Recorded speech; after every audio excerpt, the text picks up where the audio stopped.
जी अस्सलाम वालेकुम जी। ये दोस्त अभी ज्वाइन कर रहे हैं, दैट्स व्हाई जिन लोगों ने अभी ज्वाइन किया उनको भी अस्सलाम वालेकुम। और अभी जो है ना मीनवाइल हम इसको स्टार्ट भी कर रहे हैं।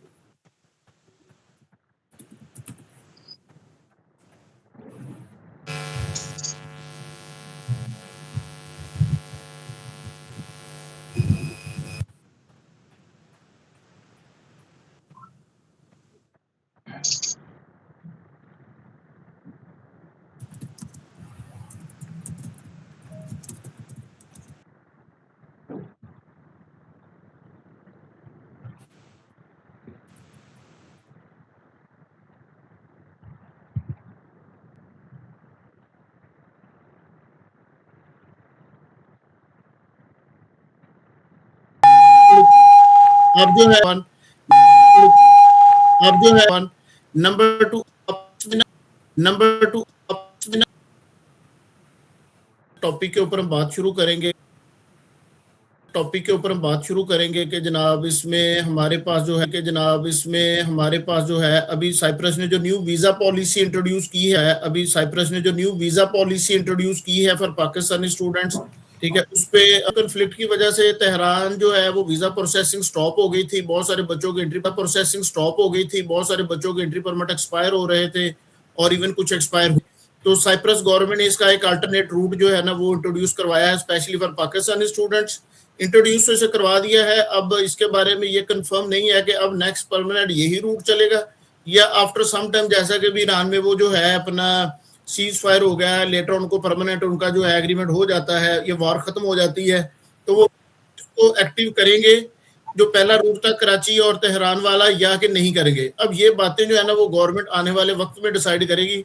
और नॉर्मली जो है वो एक्सपीरियंस मेरा यही है कि गवर्नमेंट्स के फैसले इतनी जल्दी जल्दी होते नहीं है और हो सकता है कि ये ईरान वार खत्म होने के बाद भी एक लंबा अरसे तक ही चलता रहे अनटिल अनलेस इसके ऊपर को बहुत ज्यादा जो है कुछ गवर्नमेंट को तवज्जो दिलाए, नोटिस मुख्तलिफ इंस्टीट्यूट्स और जो है वो मुख्तलिफ लोग इसके ऊपर ना करते रहे। मेरी आवाज आ रही है जी सबको क्लियर?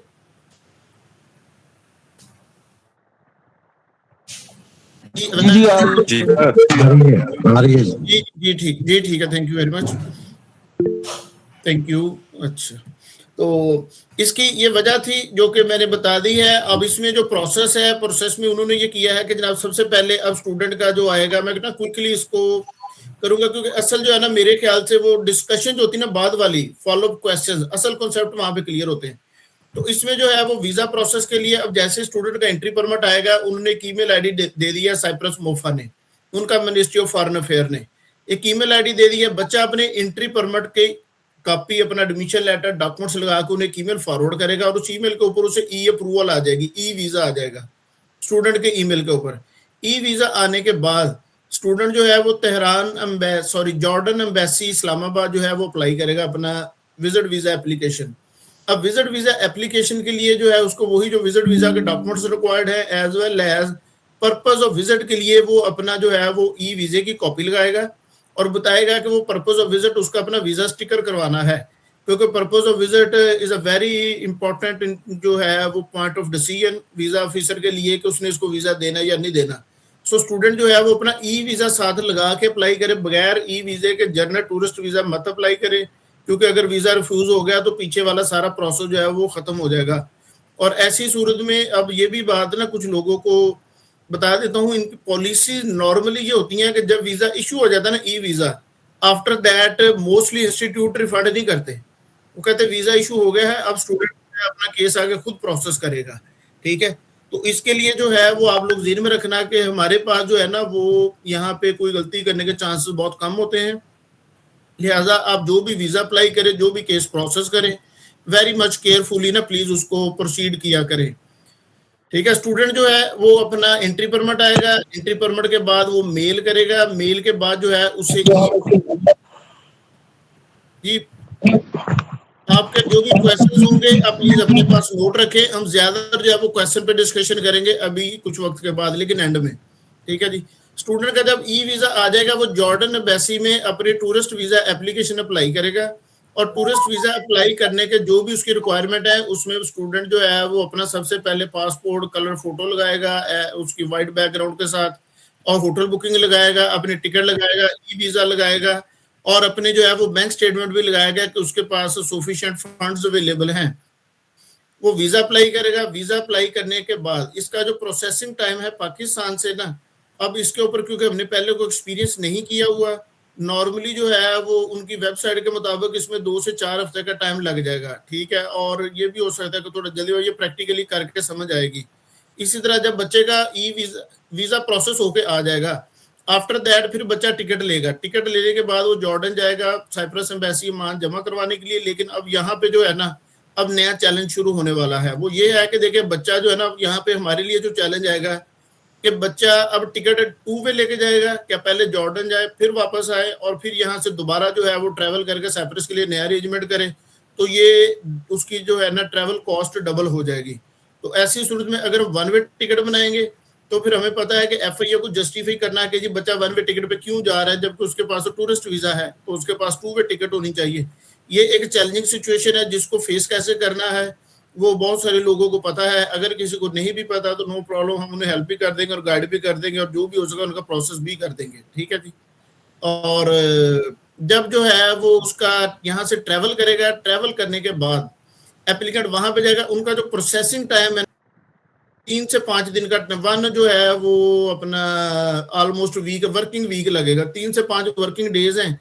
2 दिन वहां पे हॉलीडे, वहां पे Thursday, Friday, Saturday, Sunday off होता है। और इसके अलावा अगर वहां पे कोई और भी पब्लिक हॉलीडेज होंगी तो आप अपने स्टूडेंट को उसके मुताबिक टिकट करवाएं। ऐसा ना हो कि बच्चा वहां पे चला जाए और वहां पे कोई ऐसी छुट्टियां होंगी जिसमें जनाब वो उसका केस ही प्रोसेस ना हो पाए और बच्चा वहां पे बैठा बैठा हफ्ता इंतजार करता रहे। तो ट्रैवल अरेंजमेंट करने हैं तो एम्बेसी के वर्किंग आवर चेक करके उसको इस हिसाब से भेजे कि जनाब बच्चा जो है ना वो कम से कम 1 दिन पहले बस पहुंचे। इससे ज्यादा जल्दी रात को, मंडे के दरमियानी, संडे मंडे के दरमियानी रात को भी पहुंच जाए तो very much best ideal option होगी, ताकि बच्चे का टाइम कम से कम वहां पे उसे रुकना पड़े, उसकी कॉस्ट भी उसी हिसाब से कम आएगी। जब बच्चे का वहां पे प्रोसेस हो जाएगा, वहां पे जो है ना प्रोसेसिंग टाइम वो तकरीबन 3 से 5 बिजनेस डेज हैं जो वर्किंग डेज होंगे। अब इसमें छुट्टियां आ जाएंगी तो एक अलग बात है। इसमें अब वहां पे जाके जब बच्चे पहुंचेंगे वो इस लॉन्ग करके महीना भी लगा, देखिए ना खदशात को, तमाम चीजों को हमें पहले ही जेल में रखना है। वो अगर इसका टाइम बढ़ गया तो ये एक बड़ी ना प्रॉब्लमेटिक सिचुएशन है कि अगर टाइम बढ़ गया तो ऐसी सूरत में बच्चा या हम क्या करेंगे, क्योंकि ये बच्चे को ऑलरेडी डेफिनेटली हमने वहां पे एक फिक्स टाइम के लिए वीजा है, फिक्स टाइम के लिए इसका होटल बुक करना है, अकॉर्डिंगली इसकी या वापसी की या आगे साइप्रस जाने की इसकी टिकट्स भी हमने अरेंज करनी ना उसके मुताबिक। इसको जो है वो लंबे अरसे के लिए तो हम नहीं भेज रहे कि वहां पे जाएगा बैठेगा और फिर हम इसकी टिकट अरेंज करेंगे। तो वर्किंग टाइम जो है 3 से 5 बिजनेस डेज का है। बट ये एक थोड़ी चैलेंजिंग सिचुएशन है जिसको केस टू केस से समझ आएगी कि आगे होना क्या। मजीद इसमें जो है जब बच्चे का वीजा प्रोसेस हो जाएगा तो बच्चे के पास ऑप्शन अवेलेबल है कि वो वहीं से ट्रेवल करके जनाब जा सकता है साइप्रस लारनाका इंटरनेशनल एयरपोर्ट पे, और जो है इसका पफिस इंटरनेशनल एयरपोर्ट। 2 इसके एयरपोर्ट है। समटाइम जो है ना वो लोग निकोसिया एयरपोर्ट की करवा लेते। जो निकोसिया है ना वो तुर्की साइप्रस की तरफ आता है, ठीक है। जो यूरोप साइप्रस के इंटरनेशनल एयरपोर्ट्स हैं वो लारनाका इंटरनेशनल एयरपोर्ट है और पफिस इंटरनेशनल एयरपोर्ट है। अच्छा जी,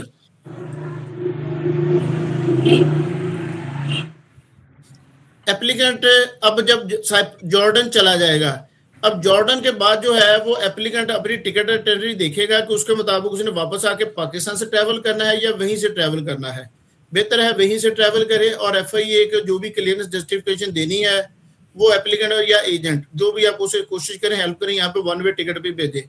अब ये जो थोड़ी सी इसमें अब हार्म की सिचुएशन है ना कि जॉर्डन एम्बेसी पाकिस्तान वाली तो चले कुछ वक्त ज्यादा भी लगा लेंगे तो बच्चा अपने घर बैठा है, लेकिन जो खास तौर पे जो है ना साइप्रस एम्बेसी अमान जो जॉर्डन में है वो एक प्रॉब्लमेटिक थोड़ी सिचुएशन है। उसके लिए हम कोशिश कर रहे हैं कि जॉर्डन उनको मेल की हुई है, अभी उनका रिस्पॉन्स बैक नहीं आया। उनसे रिक्वेस्ट ये की है कि जी आप ना अपना कुछ श्योरिटी हमें कंफर्म कर दे या मैक्सिमम इसमें कितने % चांसेस हैं कि आप एक स्टैंडर्ड टाइप का जो केस है आपकी ये रिक्वायरमेंट है उसके मुताबिक अगर बच्चा आएगा आप उसका एवरेज 3 से 5 दिन भी कर देंगे या उससे ज्यादा भी वक्त लग सकता है या इससे कम भी लग सकता है। क्यों कि हमारे जो हैं वो स्टूडेंट पाकिस्तान से आए होंगे, इन्हें वहां पर रहने के लिए अकॉर्डिंगली हमने इनके जनाब होटल्स बुकिंग करनी होती हैं अकॉर्डिंगली इनकी हमने जो है नेक्स्ट आगे साइप्रस में जाने के लिए भी टिकट्स बुक करनी है। तो इसके ऊपर उनकी कंफर्मेशन आ जाएगी तो ये थोड़ा सा जो अब हार्म की सिचुएशन है ये मजीद क्लियर हो जाएगी कि चले ज्यादा से ज्यादा जो है ना वो बच्चों को हम पहले से ही प्रिपेयर करके भेजेंगे कि उन्हें कितना वक्त चाहिए और कितने दिनों के लिए उन्होंने वहां पे जो है स्टे करना है। क्योंकि अगर हम बच्चे को कहते हैं जी 4 दिन का काम है और वहां पे उसके 4 दिन के बाद जितने भी दिन जाएंगे ना वो सारा दिन बैठा हमें ही कॉल्स करेगा कि वो सर जी देखो जी। हेलो, मेरी आवाज आ रही है जी? सॉरी मेरी आवाज डिस्टर्ब जी आ रही है सर। जी आ रही है। Okay perfect. अच्छा, तो बच्चा ना ये वहां पे बैठा रहेगा तो हमारे लिए प्रॉब्लम क्रिएट करेगा। रोजाना बैठा, हमें भी पता है कि बच्चा वो हमारे पीछे चढ़ा रहेगा जितना भी वक्त वहां पे बैठेगा। तो इसके लिए थोड़ी सी कंफर्मेशन ले लेंगे उनसे कि कोशिश करेंगे, उन्हें रिक्वेस्ट भी करेंगे कि जनाब बच्चों का जो है ना वो as soon as possible process कर दे। और ये भी इसमें मुमकिन है क्योंकि जब स्टिकर करना होता है ना, सिर्फ स्टिकर, ये भी मुमकिन है कि सुबह बच्चा पासपोर्ट जमा करवाए और वो उसको शाम को दे दे या नेक्स्ट बिजनेस डे को दे दे। इट इज आल्सो पॉसिबल क्योंकि सारा फाइल कंप्लीट होती है, ऑलरेडी डॉक्यूमेंट यहाँ से एप्लीकेशन सबमिटेड होती है, बच्चे का सिर्फ उन्होंने स्टिकर ही करना होता है। तो ये ऐसा मुमकिन है, लेकिन ये चीजें प्रैक्टिकली परफॉर्म करेंगे तो ज्यादा बेहतर समझ आएगी। इसमें जो है वो एडवांस कमिटमेंट बच्चों के साथ कोई की नहीं जा सकती क्योंकि ये प्रैक्टिकली बात चलेगी तो समझ आनी है। और वहां पे जब बच्चे ने अपना जाना है वहां से साथ अपनी आगे साइप्रस के लिए अपने जो डॉक्यूमेंट यहाँ पे लेके गया है वो सारे के सारे डॉक्यूमेंट्स, अपनी कापियां, चीजें बच्चा अपने पास एहतियातन रखे, ठीक है। और इवन जब जो हमारे पास फॉसाइल डॉक्यूमेंट्स करवा रहे होते हैं ना उसकी भी आप कोशिश करें पोस्टाइल की भी ना डबल कापियां करवा के रखा करें ताकि जो है या कम से कम उसकी सर्टिफाइड ट्रू कॉपी अपने पास जरूर रखा करें ताकि जो है बच्चे को पाकिस्तान एयरपोर्ट पे या किसी भी जगह पे फ्यूचर में जरूरत पेश आए तो बच्चा वो कॉपीज यूज कर सके, लोगों को दिखा सके कि हाँ जी मेरा डॉक्यूमेंट जेन्युइन है। यहाँ पे पाकिस्तान एयरपोर्ट पे भी यही प्रॉब्लम होता है कि बाज़ बच्चे जा रहे होते हैं उनके पास कापी नहीं पूरी होती। बच्चा अपने तमाम प्रोसेस से रिलेटेड डॉक्यूमेंट्स, ठीक है, वो अपने पास रखे। उसमें उसके एजुकेशनल डॉक्यूमेंट, फाइनेंशियल डॉक्यूमेंट्स जो हैं उसके जनाब मेडिकल, पुलिस क्लियरेंस सर्टिफिकेट है, इंग्लिश टेस्ट है, प्लस उसका एडमिशन लेटर है, अगर उसका अनकंडीशनल एडमिशन लेटर है, एंट्री परमिट है, उसने हम जैसे ई वीजा आया है उसको उसकी ईमेल निकाल के अपने पास रखे, उसने जो जॉर्डन का वीजा अप्लाई किया है वो सारी चीजें अपने पास रखे। तो ये स्टूडेंट के लिए बेहतरीन और आइडियल सिचुएशन ये है कि अपने केस में मौजूद एक एक चीज निकाल के अपने पास रखे। और मैं इसमें ये सजेस्ट करूंगा दोस्तों को कि अपने पास ना एक चेकलिस्ट बना के रखे, नहीं तो हमने बनाई वो हमसे ले ले। चेकलिस्ट अपने पास रखा करें क्योंकि स्टूडेंट जो है वो इवन स्टूडेंट के यहाँ पे एजेंट नहीं मानते। हम बच्चों को काम कर रहे होते एजेंट के साथ, उन्हें कई मरतबा कहते ये चीजें पूरी करें और बाद में कहती आपने तो कहा ही नहीं था। अब हमने उसका यही हल किया हुआ है कि हम हर बंदे को एक ब्लैक एंड व्हाइट एक मैसेज या ईमेल या चेकलिस्ट भेज देते हैं। फिर भी अगर वो गलत करे, इवन हमारा स्टाफ भी गलत कह देगा ना, तो कम से कम हम उन्हें बताते हैं कि आपको रिटर्न एक डॉक्यूमेंट दिया है, इसके मुताबिक ही काम करना है। तो इसी तरह अगर आप भी अपने पास जो है वो एक return checklist I suggest strongly वो हम सारे के रखें, उसके मुताबिक चीजें दे के बच्चे को पूरी भेजें। क्योंकि वहां पे अगर कोई चीज कम हो गई, कोई ऐसी चीज जो बच्चा प्रोड्यूस ना कर सका, तो ये एक बहुत बड़ा प्रॉब्लम हो जाएगा, उसे वापस आना पड़ेगा। तो ऐसी सूरत में जब बच्चा वहां पे पहुंचेगा साइप्रस, आगे वो फिर जो है वही आगे रूटीन का मामला चल पड़ेगा। और बच्चे के पास जब उसने साइप्रस पहुंचना है, साइप्रस €2000 के जो है वो फंड्स उसके पास कैश इन हैंड होने चाहिए। ये कंडीशन उसने मीट करनी है। ऐसा नहीं है कि वो जनाब अगर जॉर्डन के थ्रू जा रहा है तो ये कंडीशन जो है वो अवॉइड करेगा, नहीं, उसने ये कंडीशन बिल्कुल मीट करनी है।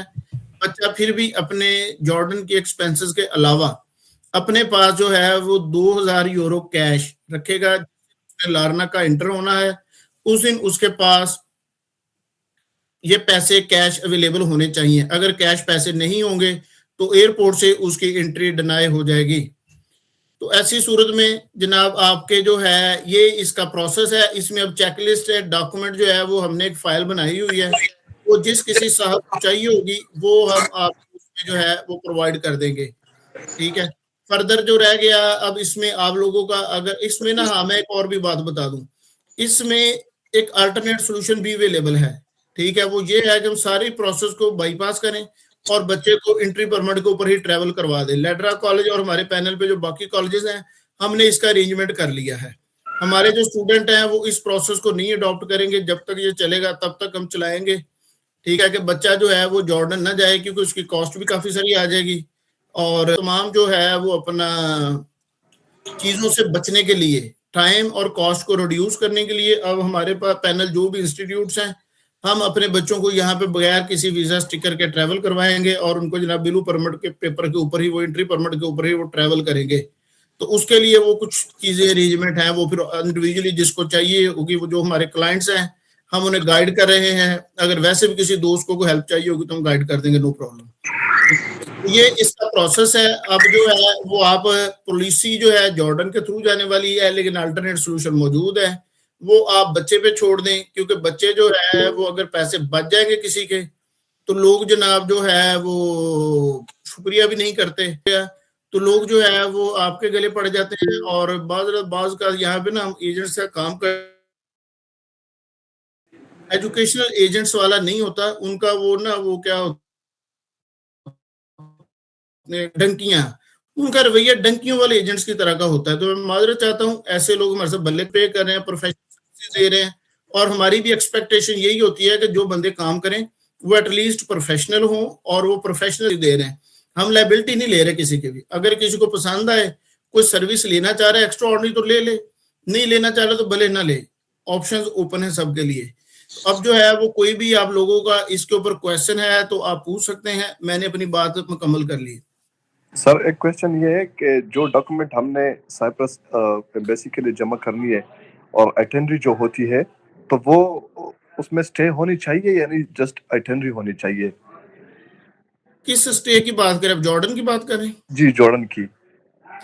डेफिनेटली देखिए जी होनी चाहिए। यहाँ पे ना अब आइटनरी का एक सिचुएशन मुख्तलिफ है। देखिए यहाँ पे अगर पाकिस्तान से जब बच्चे ने ट्रैवल करना हो सकता है जी आप इसकी रिटर्न टिकट दें, Pakistan to Jordan, Jordan to फिर पाकिस्तान, ठीक है, वो एक सेपरेट आइटनरी बनेगी। और जबकि हो सकता है आपको साइप्रस जाने के लिए अलग आपको बनानी पड़े। यहाँ पे मल्टीपल किस्म की सिचुएशंस हो सकती हैं। अगर आप वैसे असूली तौर पे अगर उसकी जो है वो टिकट बुक करे, अब इसके दरमियान जो इंटरवल होगा ना, वहां पे कितने दिन रुकना है, आप कम से कम उसमें जो है वो 1 वीक का जो है वो डिफरेंस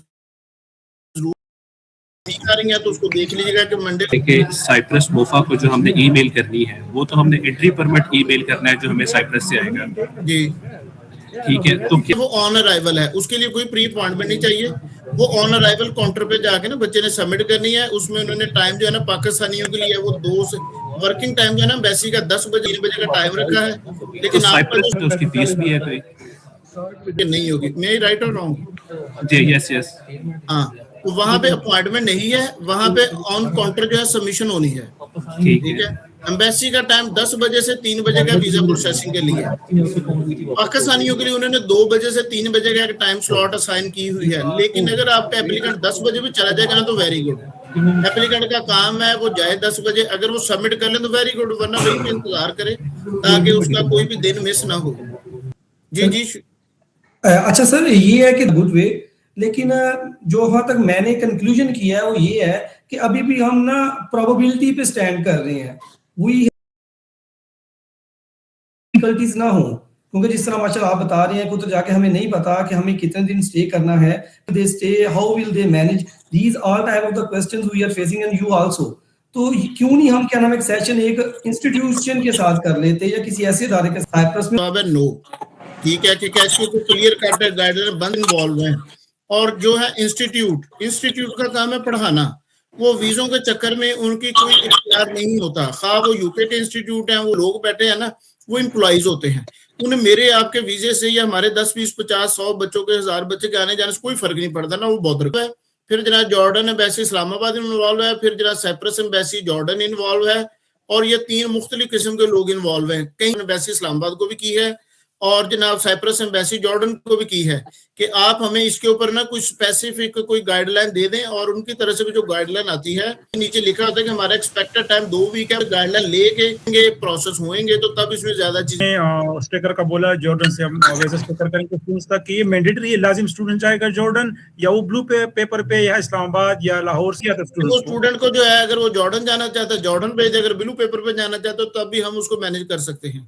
ठीक है सर, ब्लू पेपर में वहाँ पे साइप्रस में कोई इशू नहीं होगा? ठीक है, अपने जो है उन लोगों को भी क्योंकि वो भी ईमेल करता है ताकि जो है वो वहां पे हेलो सर, आप सुन रहे हैं? जी जी जिया साहब।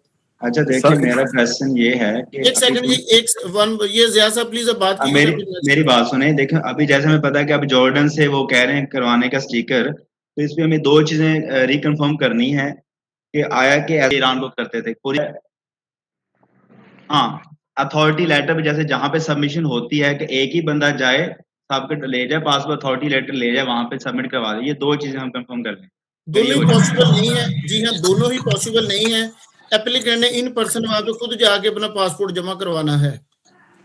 सर ये जो ब्लू पेपर पे बच्चा पाकिस्तान से ट्रेवल करेगा, तो इसमें तो इश्यूज फेस आएंगे FIA की तरफ से, तो वहाँ पे क्या होगा फिर? सर वो FIA से मोहब्बत से पेश है, प्यार से पेश है, वो आपको सपोर्ट करेंगे। ठीक है सर, मतलब हो सकता है ब्लू पेपर पे ट्रेवलिंग हो सकती है? जी बिल्कुल हो सकती है। ये इसमें ना देखें, इंस्टीट्यूट सारी चीजें अपने अपने ना मुख्तलिफ चीजें हैं, ठीक है। हर इंस्टीट्यूट ने अपने दिन चीजों को मैनेज करना है, ये याद रखें। इसमें इंस्टीट्यूट का बड़ा अहम रोल है, ठीक है। एयरलाइन ने ओकरना है, वो एयरलाइन के साथ राब्ते में है। अब हमारे जितने भी बच्चे जा रहे हैं वो उसको एयरलाइन को मेल करते हैं। मुझे मेरे पास ऑलरेडी क्योंकि ईमेल है, अब वहाँ पे ईस्टर की छुट्टियां चल रही हैं। अभी ना मैंने कल ही ना 2-3 बच्चों की खुद एयरलाइन को ईमेल की है, कॉलेज वाली ईमेल यूज करते हुए, ठीक है, क्योंकि वहां पे ईस्टर की छुट्टियां कॉलेज वाले अवेलेबल नहीं है। तो इसमें इंस्टीट्यूट का जो है ना रोल, वो वेरी मच इंपॉर्टेंट है। आप जिस इंस्टीट्यूट में अप्लाई करें वो इस पे आपको क्या जो है वो, या आपका जो एजेंट चैनल है वो किस तरह इसमें एक्टिव और सपोर्टिव है। FIA आपको जो है वो मोहब्बत करेगा, आपको हेल्प करने की कोशिश करेगा, लेकिन इलीगल काम कोई भी नहीं करेगा। आपने कम से कम जो अपनी चीजें डॉक्यूमेंटेशन किसी हद तक कुछ ना कुछ पूरे करके उन्हें देने हैं, तो फिर ही बात चलनी है। बगैर सारा कुछ किए वो कुछ चाहेंगे भी तो नहीं कर सकेंगे। जी नेक्स्ट प्लीज। जी कासिम साहब। अच्छा ये सब एक चीज थोड़ी देरी कंफर्म करनी है। मैं तो आवाज आ रही मेरे ख्याल में। मेरी आवाज आ रही है साहब? जी आ रही जी प्लीज। अच्छा ये OCT बोर्ड जो मेरा इन्फॉर्मेशन ये है कि ये तो यही होता है ना कि जो मुतलका कॉलेज जो ओरिजिनल जो इंटी परमिट आया वो दिखा के लाइन को OCT बोर्ड के स्टैंप लगा देते हैं। ये भी होता था, इस तरह भी होता है, या वैसे ही अगर हम सॉफ्ट कॉपी खुद ही जो हमारे पास है इसको ईमेल एयरलाइन को करके ऐसे भी OCT बोर्ड हो जाए, या वहां से ओरिजिनल वीजा दिखाना जरूरी है? नहीं देखें, आपका जो भी ट्रैवल एजेंट टिकट बुक करेगा उसने एयरलाइन को ईमेल करनी है ना। आप खुद भी करना चाहें तो आप कर लें, वो इट्स अप टू यू, लेकिन एयरलाइन ने करनी है और एयरलाइन ने कॉलेज को इनकी इमिग्रेशन से कंफर्म करके करनी होती है।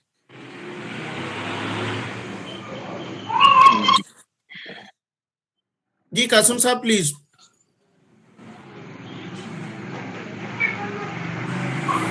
जी आप क्वेश्चन पूछिएगा मोहम्मद FA जब आप बात करें प्लीज, अगर आप बात करना चाह रहे हैं तो।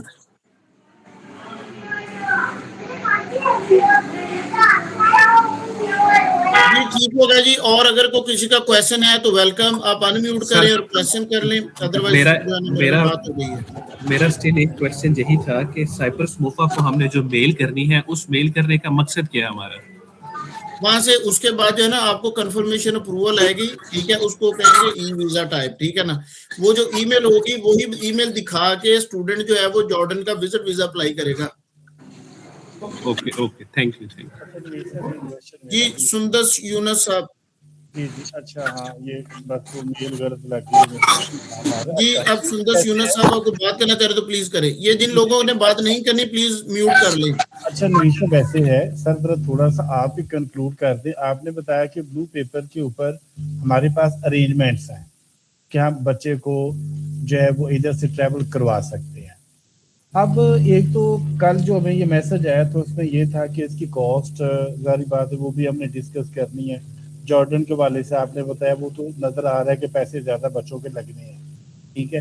ये जो ब्लू पेपर पे ट्रैवल है सर, अगर आप इसकी कोई डिटेल जरा तो बता दें थोड़ा सा, तो बच्चों के साथ हम जरा डिस्कस करने में हमें आसानी हो जाएगी कि उस पे किस तरह से चीजें मैनेज होनी है, या आप इंडिविजुअली बताना चाहते हैं? देख जी वो सर इंडिविजुअली होगा। देखिए वो हर केस के लिए डिफरेंट बात होगी, और क्योंकि हमारा बिजनेस ही B2B है तो हमने एक जो है ना, पहले हमारे पास कुछ वो चीजें थी, अब हमने उनको और ज्यादा बेहतर किया है और काफी सारा बेहतर किया है। हम मजीद भी इसको बेहतर करने की कोशिश करते रहते हैं, तो वो इंडिविजुअली डिस्कस होंगी और टाइम टू टाइम उसमें चेंजिंग भी आती रहेंगी। सर अगर student without visa sticker travel करता है साइप्रस के लिए, ठीक है, तो जब वो साइप्रस माइग्रेशन में जाके पिंक स्लिप अप्लाई करेगा तो वो माइग्रेशन पूछेगी नहीं कि आपको वीजा स्टिकर कहाँ पर है? नहीं पूछेगी।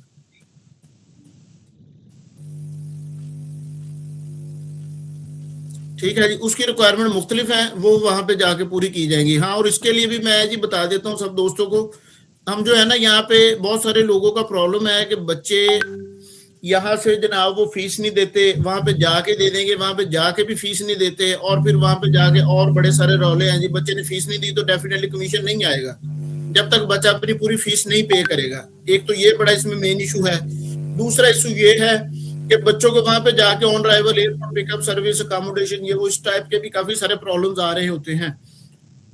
तो उसका जो है अब हल हमने ये हम जो है ना उसके लिए पैकेज बना रहे हैं, जो कि तकरीबन मेरा ख्याल है कि कोई बनेगा कोई $250-350 के दरमियान, यूरो के दरमियान। ठीक है, इतने यूरोज में हम जो है ना वो बच्चे को एयरपोर्ट पिकअप सर्विस देंगे, उसको 1 वीक की अकोमोडेशन देंगे, प्लस उसका वहां पे उसको रेंट एग्रीमेंट्स वगैरह चाहिए होता है अपना एंट्री परमिट अपना रेजिडेंट परमिट अप्लाई करने के लिए। प्लस इसके अलावा जो है आपके बच्चे को जनाब हम वहां से एयरपोर्ट से रिसीव करके कॉलेज में उसका जो है इंट्रोडक्शन सेशन से करवा देंगे। इंट्रोडक्शन सेशन से मेन जो है being a business organisation purpose यही है कि बच्चे के अगर कोई ड्यूज देने वाले हैं, कोई डॉक्यूमेंटेशन को प्रॉब्लम है, तो 1 गो में वो जाके कॉलेज के साथ इंट्रोड्यूस करवा देगा, बच्चे को कॉलेज का रास्ता दिखा देगा। ठीक है, और नेक्स्ट जो है इसमें अगला एक काम मुश्किल वो ये होता है कि वहां पे बैंक अकाउंट खोलना ना काफी मुश्किल काम है, क्योंकि पाकिस्तान की तरह वहां पे प्रोसेस नहीं होता कि हम जाएंगे और अकाउंट, ऑनलाइन अपॉइंटमेंट्स लेनी पड़ती हैं जो कि मिलती नहीं है। फिर वो जो हमारा वहां पे लोकल हम बंदा रेफर करेंगे, वो उन्हें गाइड कर देगा कि यार आप इसी तरह करके बैंक्स विजिट करें, और बैंक्स विजिट करके आप जनाब इसी तरह करके रिक्वेस्ट करके जो ना अपॉइंटमेंट्स बनाने की या अकाउंट ओपनिंग की रिक्वेस्ट करेंगे। क्योंकि जब तक किसी स्टूडेंट का बैंक अकाउंट ओपन नहीं होगा, बैंक अकाउंट ओपन होना और उसमें 800 यूरो रख के स्टेटमेंट निकालना, 800 यूरो की बैंक स्टेटमेंट एप्लीकेंट नहीं देगा तो उसका रेजिडेंट परमिट अप्लाई नहीं होना। तो ये सारी की सारी सर्विसेज जो है वो हम कोशिश कर रहे हैं कि 250 से 350 की ब्रैकेट में इसका एक पैकेज बना देंगे कि जिसमें airport pickup service, first week की अकोमोडेशन, उसका रेंट एग्रीमेंट्स, उसके जनाब जो है रेजिडेंट परमिट के लिए जो डॉक्यूमेंट चाहिए वो हम पूरे करवाने के जो हम कर सकते हैं ना वो करवा देंगे। इसका मेडिकल होना है वो तो डेफिनेटली स्टूडेंट ही करवाएगा, और उसके चार्जेस भी ना वो ऑलरेडी कॉलेज की तरफ गए होते हैं, जो कॉलेज की फीस है वो उसमें कवर होते हैं। ठीक है, तो इसलिए ये जो है ना पैकेज वो उस पे हम कर रहे हैं। और लेडरा कॉलेज की अगर हम स्पेसिफिकली बात करेंगे ना तो लेडरा कॉलेज ऑलरेडी सबसे सस्ता है। ऑन अराइवल बहुत सारे कॉलेजेस हैं जिनकी फीस बाजार लेडरा कॉलेज से कम है, लेकिन उनके ऑन अराइवल वाले एक्सपेंसेस जो हैं वो इतने ज्यादा हैं कि जनाब बच्चा का ना वो खर्चा पहले से ज्यादा बढ़ जाता है। ठीक है, लेडरा कॉलेज में टोटल जो है पाकिस्तान से पे की हुई 6000 प्लस ऑन अराइवल वाले 250, कुल मिला के 6250 का है। और मेरी ये कोशिश है कि ये 6500 या 6600 तक ना हम इसका एक रिवाइज्ड पैकेज बना लें, ताकि बच्चे का सारा कुछ ना 1 गो इंक्लूड हो। मैंने अपनी वर्किंग कर ली है कॉलेज, क्योंकि हिस्ट्रोलिडियस पे उनसे अप्रूवल लेनी जरूरी है, वो अप्रूवल देंगे तो हो सकता है पैकेज ही रिवाइज करके 6600 का या 6500 का बना लें इंक्लूडिंग ऑल। बट उस ऑल में भी याद रखें हमारे जिम्मे काम है सर्विसेज देना। वहां पे बच्चे का बैंक अकाउंट ना खुला, उसके मेडिकल में प्रॉब्लम आ गया, उसका बैंक अकाउंट ना खुलने की वजह से उसका रेजिडेंट परमिट अप्लाई ना हुआ, तो डेफिनेटली 200-250-300 यूरो में ये लायबिलिटी नहीं लेंगे। हम सिर्फ जो है वो एक एडिशनल सर्विस के तौर पे देंगे, ताकि जो बच्चों के वहां पे प्रॉब्लम है उनको एड्रेस कर सके। और जो बच्चे फीस नहीं जमा करवाते हम उनकी भी ना जाती पहले दिन फीसें पूरी करवा के कंफर्मेशन कर दें। जी नेक्स्ट जी क्वेश्चन आप सैयद रहमान साहब प्लीज। अस्सलाम वालेकुम सर। जी वालेकुम सलाम। सर मेरा क्वेश्चन ये है कि हमारे पास कुछ स्टूडेंट्स ऐसे हैं जो पहले ही आउट ऑफ कंट्री हैं पाकिस्तानी स्टूडेंट्स, जैसे फॉर एग्जांपल सऊदीया या दुबई में हैं, तो उनके ये स्टिकर वीजा के लिए क्या उन्हें भी जॉर्डन जाना है या उनके अपनी कंट्री में अगर एम्बेसी एग्जिस्ट करती है तो करेंगे? जो अगर वहां पे एम्बेसी मौजूद है तो उसी एम्बेसी में करेंगे, और अगर वहां पे एम्बेसी नहीं भी मौजूद जहां पे भी दुनिया में उस कंट्री का जो एम्बेसी डील करेगी वो उस एम्बेसी में जाएंगे। ठीक है, और इसके साथ एक एडिशनल क्वेश्चन है कि बच्चे की जो क्वालिफिकेशन है ना जो स्टूडेंट्स की वो पाकिस्तानी बोर्ड्स ही हैं, जैसे सऊदीया में एग्जिस्ट करते हैं फेडरल बोर्ड्स, तो जो उनकी अटेस्टेशंस हैं वो उनका क्या सिनेरियो होगा? ये देखें उसकी अटेस्टेशन तो चाहिए, अब वो करनी कैसे है आउट ऑफ कंट्री से, वो डेफिनेटली वो फॉरेन ऑफिस उसमें इन्वॉल्व होगा, और फॉरेन ऑफिस जो वहाँ पाकिस्तान एम्बेसी है ना वो उनको पोस्टल सारा कुछ करके देगी। ठीक है, चले, थैंक यू सो मच। जी ठीक है जी, आप क्वेश्चन पूछिए जी। लीफी है या लाइफी, आप इसे क्या प्रोनाउंसिएट करते हैं जी? LIFI, सर लाइफाई है, that is a latest technology of wifi. Wifi है उसी तरह लाइफाई। हाँ जी। अच्छा सर, क्वेश्चन ये है कि इज इट पॉसिबल कि क्या नाम है आपकी काउंटर सेटिंग इमिग्रेशन डिपार्टमेंट में है हो and you can fly from Pakistan to Cyprus directly? Yes, तो आप इस तरह की सर्विसेज को प्रोवाइड कर रहे हैं, तो ऑन एयर Yes. या क्या नाम फिजिकल बताएं, इसका क्या प्रोसेस हो सकता है फिर, ताकि yes, जॉर्डन it is वाला काम possible, निकल but जाए। it depends on case to case। ये हमारे पास जो हमने अपने जो है पैनल कॉलेजेस के साथ, यूनिवर्सिटी के साथ ये अरेंजमेंट्स उनको ऑनबोर्ड कर लिया है, वो भी वहां पे जो है इसको सपोर्ट कर रहे हैं और हम भी यहाँ पे अपने अरेंजमेंट्स कर लिए हैं। It is possible but it depends on case to case. इसके लिए जो भी हमारे पास केसेस हैं हम उनको इंडिविजुअली डील करेंगे, और हम सिर्फ अपने क्लाइंट्स को सर्विस दे रहे हैं। हम दूसरे इंस्टीट्यूट को या इवन समटाइम ना कुछ लोग जो है वो लेड्रा कॉलेज की एप्लीकेशन इंडिया के थ्रू या इधर उधर से कुछ डिफरेंट एजेंट के थ्रू भी प्रोसेस कर रहे होते हैं, उसकी भी हमारी कोई जिम्मेदारी नहीं है। हम उन्हीं एप्लीकेशन को सर्विस देंगे जो हमारे चैनल पे प्रोसेस हो रही होंगी। जी थैंक यू। जी सर, मूसा सर, जी मूसा साहब आप बात करना चाह रहे थे, प्लीज। जी ठीक है जनाब, thank you very much all of you. अगर किसी का कोई क्वेश्चन है तो पूछ लें, बहुत शुक्रिया। और अपने अपने जो केसेस हैं उसके लिए हम इंडिविजुअली इसके ऊपर बात करेंगे। आपने यहाँ से अगर ट्रैवल करना है, वरना जो प्रोसेस है वो वही है जो ऑलरेडी बताया जा चुका है कि आपके बच्चे जो है वो जॉर्डन के थ्रू ही प्रोसेस करेंगे। Thank you very much to all of you people, आप लोगों ने ज्वाइन किया। और आप अपनी एप्लीकेशंस के लिए जो भी है, अक्टूबर की एप्लीकेशन शुरू हो गई है, उसके लिए भी अपने डॉक्यूमेंट शेयर कर भेजना शुरू कर दे, फीसें जमा करवा लें। और जो है जनाब आपके समर की जो है वो 10 मई एंट्री परमिट सबमिट करने की लास्ट डेट है।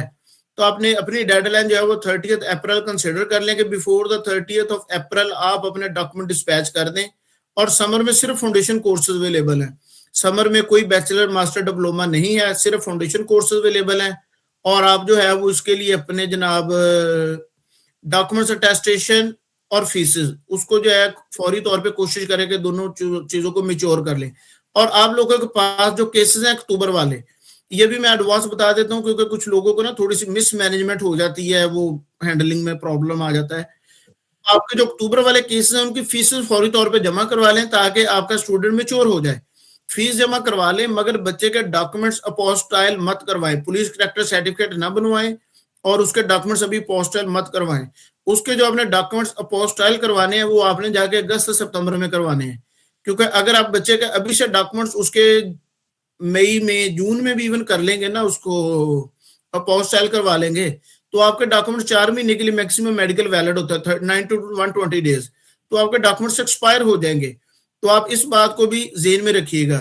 एक और इसमें बड़ा इंपॉर्टेंट फैक्टर आपको बता दूं कि आपका जो है ना बच्चे का पासपोर्ट वो मिनिमम जो है वो 2 years वैलिड होना चाहिए। आप ये जो 2 years का टाइम है अगर अभी कंसिडर करेंगे ना तो आप समझ लें कि 2.5 साल वैलिड होना चाहिए, क्योंकि आपका 2 year का जो टाइम है ये तो कंसिडर इसे करेंगे अक्टूबर 2026 से।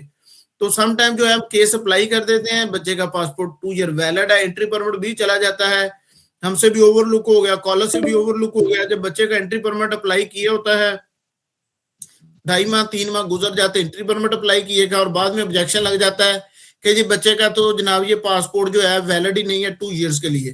तो we are all professionals, college भी जो है वो भी प्रोसेस कर रहे होते हैं, एवरीवन उस पर केयर कर रहा होता है, बट गलती किसी से भी हो सकती है, ओवरलुक किसी से भी हो सकता है।